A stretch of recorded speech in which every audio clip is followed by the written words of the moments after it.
देखिए, कह रहा है कि इस मोटर को बिना लोड के स्टार्ट नहीं करना चाहिए। ठीक है,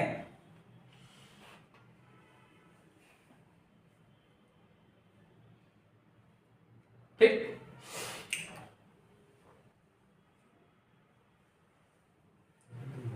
किसी डीसी मोटर को होना चाहिए, किसी डीसी मोटर को बिना लोड के स्टार्ट नहीं करना चाहिए। ठीक, समझ गए।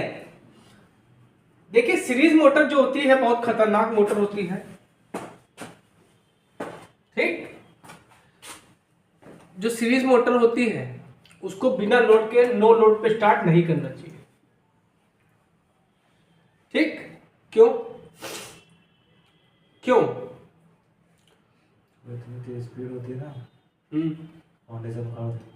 फाउंडेशन उखाड़ देगी। फाउंडेशन क्या, इसका स्टार्टिंग टार्क बहुत ज्यादा हो जाएगा। ठीक, देखिए स्टार्टिंग टार्क क्या होता है, T is directly proportional to phi I A होता है। ठीक, अच्छा देखिए सीरीज मोटर, पहले फिगर बना लेते फिर समझाते तुम लोग को क्यों नहीं करना चाहिए। ठीक,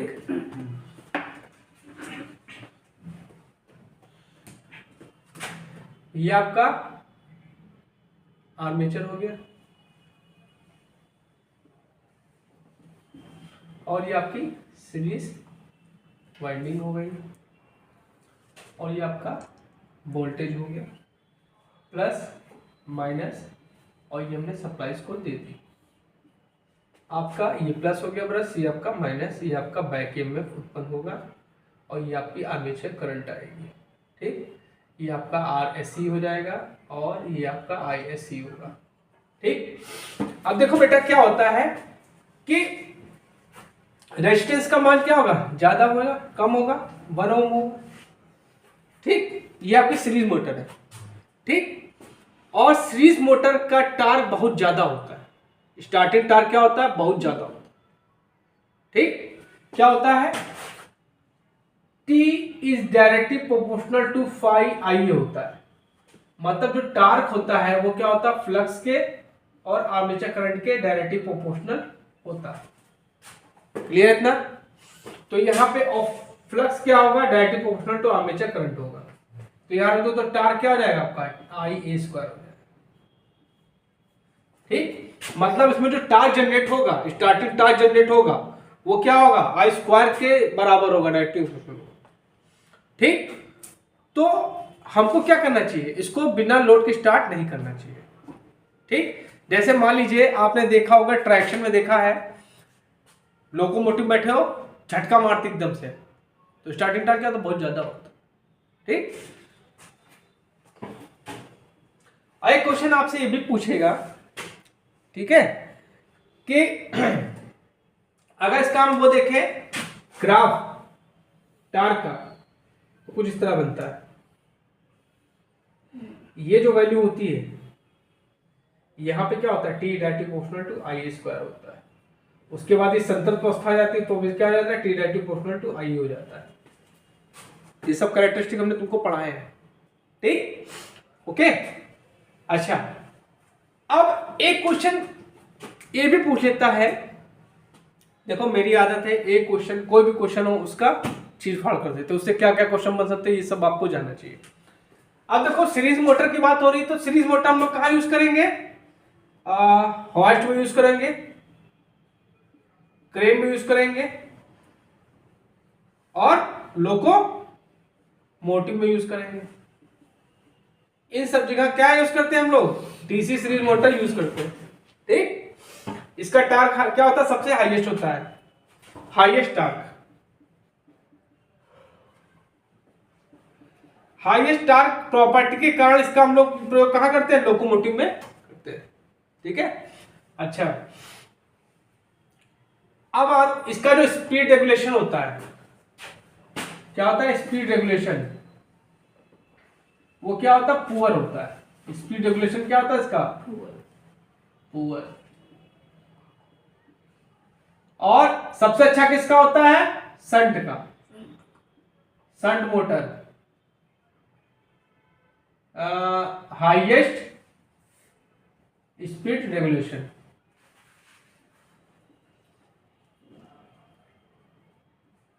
ठीक, जब रेगुलेशन की वैल्यू 0 हो जाएगा, चाहे आपका वोल्टेज रेगुलेशन हो चाहे आपका स्पीड रेगुलेशन हो, जब वैल्यू 0 हो जाती है तो क्या होता है, अच्छा माना जाता है।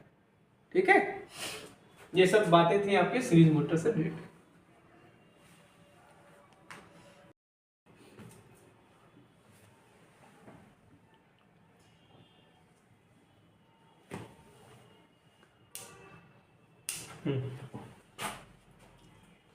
देखिए अगला क्वेश्चन कह रहा है 3 पॉइंट स्टार्टर का प्रयोग होता है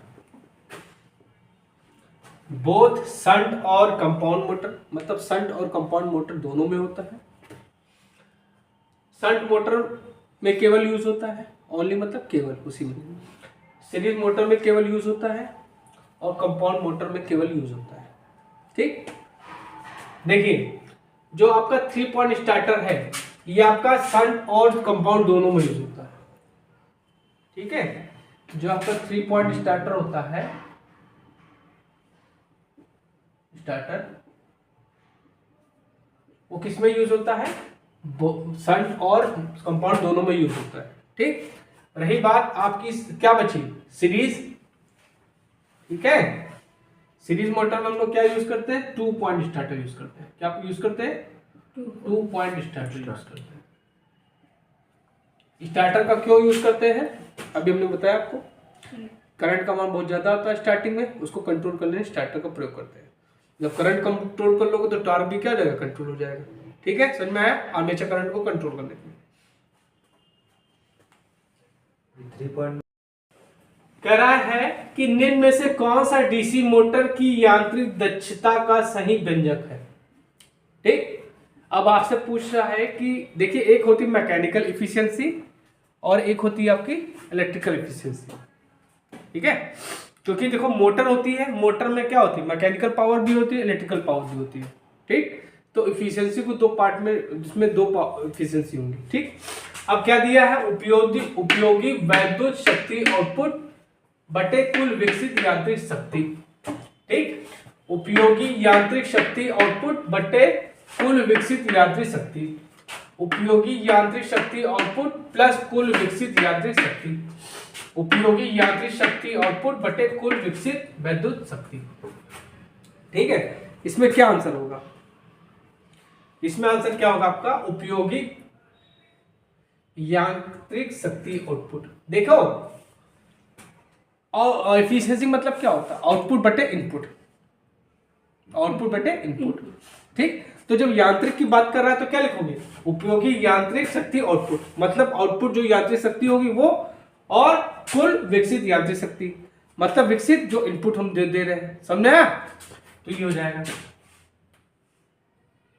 ये ऑप्शन आपका बिल्कुल सही हो जाएगा। देख लो, देखो यांत्रिक दक्षता बता देते हैं तुमको और इलेक्ट्रिक दक्षता दोनों बताते हैं। यांत्रिक दक्षता, ठीक, तो यांत्रिक दक्षता बराबर क्या होता है,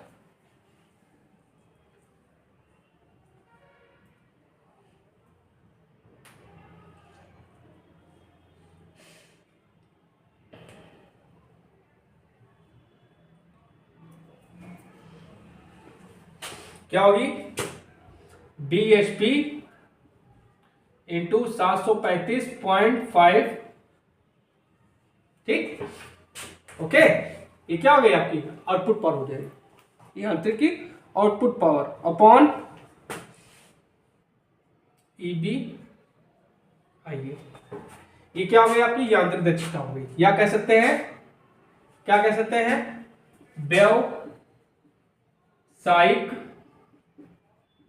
क्या, व्यावसायिक यांत्रिक, व्यावसायिक दक्षता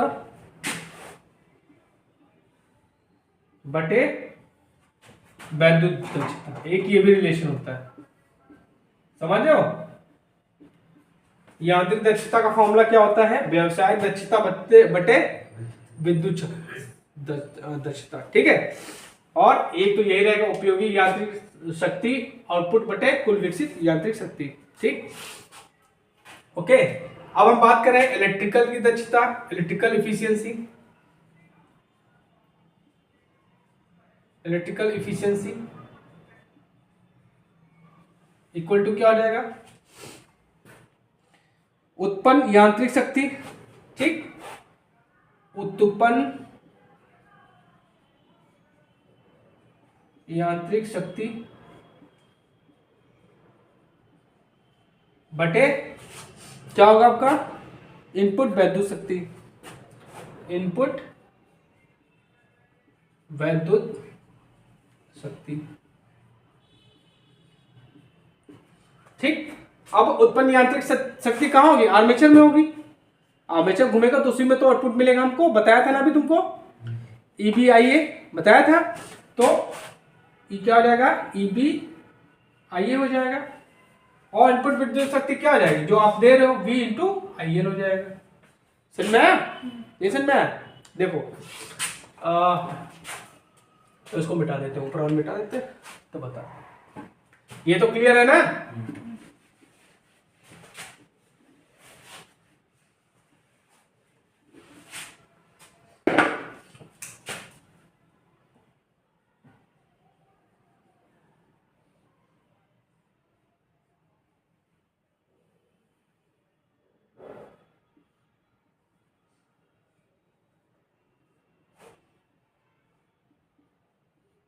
अब देखो यहाँ पे तुम इनपुट दे रहे थे ना, मोटर को आप क्या दे रहे हो, इलेक्ट्रिकल पावर दे रहे हो ना।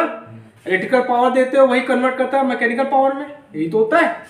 तो हमने यहाँ सप्लाई दी तो यहाँ पे कितना हो जाएगा, आई एल, यही करंट होगी, आई एल लोड होगी।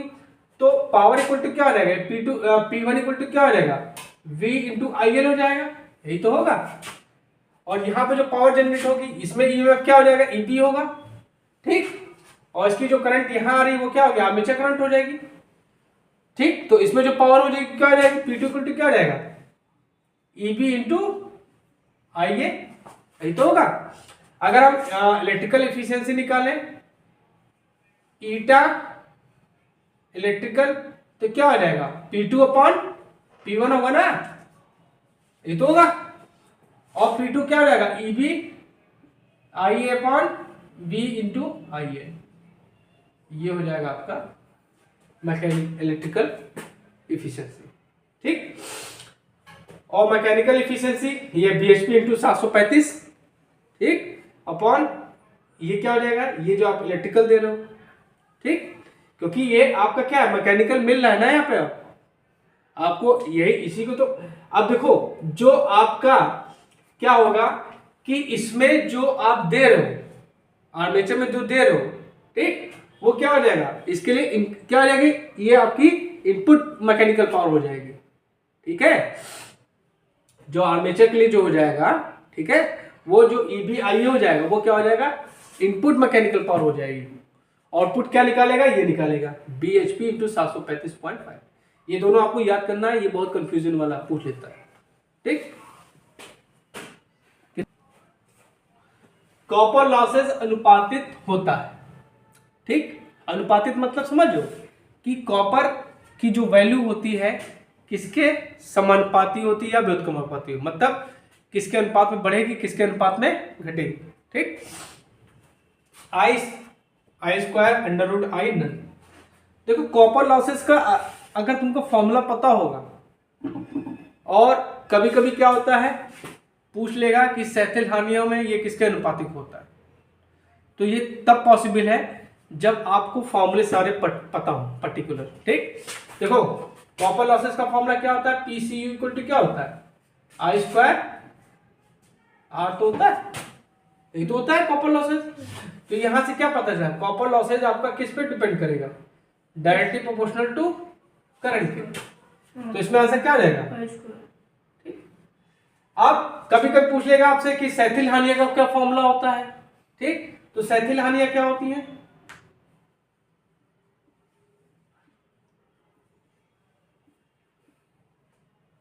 संतोष सर,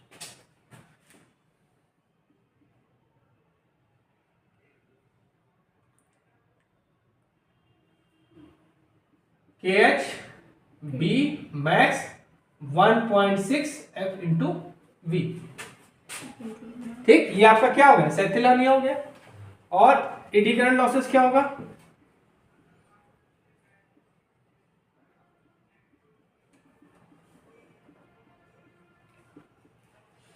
के E B max F square T square V, ये आपकी क्या हो गई आयरन लॉसेस होंगे। ये क्या होते हैं फिक्स होते हैं, क्या होते हैं फिक्स्ड होते हैं। ठीक, ये क्या होते हैं, ये आपके फिक्स्ड लॉसेस होते हैं।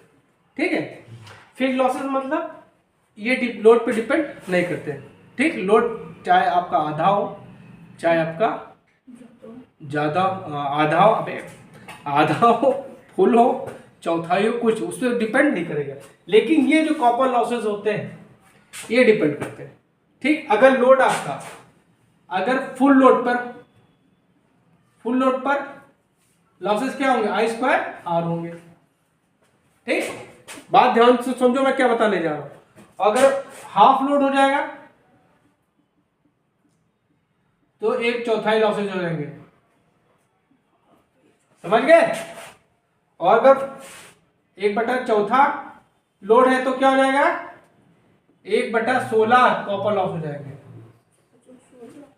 ठीक, और जीरो लोड पे जीरो होगा, कब खत्म। ठीक, समझ में आई कॉन्सेप्ट क्लियर।